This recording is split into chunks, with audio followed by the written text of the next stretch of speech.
Azərbaycanın Xarici İşlər Naziri Ceyhun Bayramov jurnalistlərlə söhbətində Ermənistanla Azərbaycan arasında sərhədlərin demarkasiyası işlərinin davam etdiyini bildirib. Onun sözlərinə görə proses müvafiq komissiyalar çərçivəsində həyata keçirilir və davamlı xarakter daşıyır. Bu iş müntəzəm olaraq davam edir. Artıq onun ilk müsbət nəticələrinin şahidi olmuşuq. Dövlət sərhədinin təxminən 13 kilometri artıq demarkasiya olunub, deyə o qeyd edib. Azərbaycan Xarici İşlər Naziri həmçinin tərəflər arasında müəyyən razılaşmaların əldə edildiyini bildirib. Onun sözlərinə görə demarkasiya prosesi şimaldan cənuba doğru davam edəcək və sonraki mərhələlərdə anklav kəndləri ilə bağlı məsələlər də müzakirə olunacaq. Telegraf publikasına isnadən xəbər verir ki, Bayramovun bu açıqlaması erməniləri yenə də təşvişə salıb.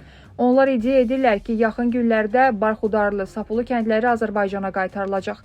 Raparak nəşri həmin ərazilərdə yaşayan ermənilərlə söhbət edib. Kəndlər qaytarıldıqdan sonra onların hansı çətinliklərlə üzləşəcəkləri barədə iddialar irəli sürülüb. Stat: Demarkasiyanın davamı Tavuş rayonundan başlayacaq. Əvvəllər SSR dövründə anklav olan Yuxarı Əskipara kəndinin ərazisinin demarkasiya yolu ilə Azərbaycana verilməsi halında yaranacaq problemlərə toxunmuşduq. Oxşar problemlər Azatamut Kayan magistral yolunun hər iki tərəfində yerləşən keçmiş Barxudarlı və Sapulu anklavlarının olduğu İcavan icmasının ərazisində də yaranacaq. İcavan icmasının Aygihovit kəndinin inzibati rəhbəri Levan Qriqoryan demarkasiyanın davam etməsindən xəbərsiz olduğunu, lakin kəndlərində çox böyük bir torpaq sahəsinin Azərbaycanın nəzarəti altında olduğunu bildirib. Azatamut qəsəbəsinin inzibati rəhbəri Artak Çobanyana Azatamut kəndinin bəzi hissələrinin artıq qlobal GPS yerləşdirmə sistemi tərəfindən Azərbaycan əraziləri kimi təqdim edildiyindən xəbərdar olub olmadığını soruşduq. O dedi ki, GPS rəsmi və etibarlı olmayan Google xəritələri ilə idarə olunur. Lakin bilirik ki, demarkasiya aparanlar çox vaxt bunlarla idarə olunurlar.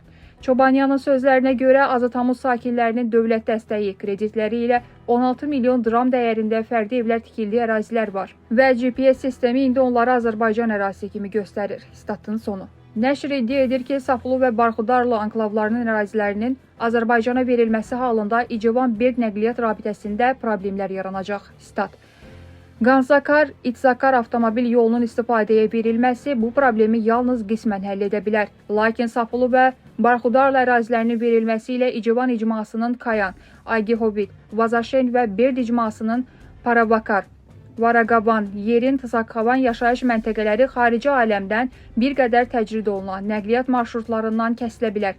Necə ki, Sünik kəndlərində də Gorus-Qapan avtomobil yolunun 21 kilometrlik hissəsi Azərbaycana verildi. Statın sonu. Dəyərli izləyicilər, ölkə və dünya gündəmi ilə bağlı xəbərlər təqdim etməyə davam edəcəyik. Öz fikirlərinizi şərh bölümündə qeyd etməyi unutmayın. Sağlıqla qalın.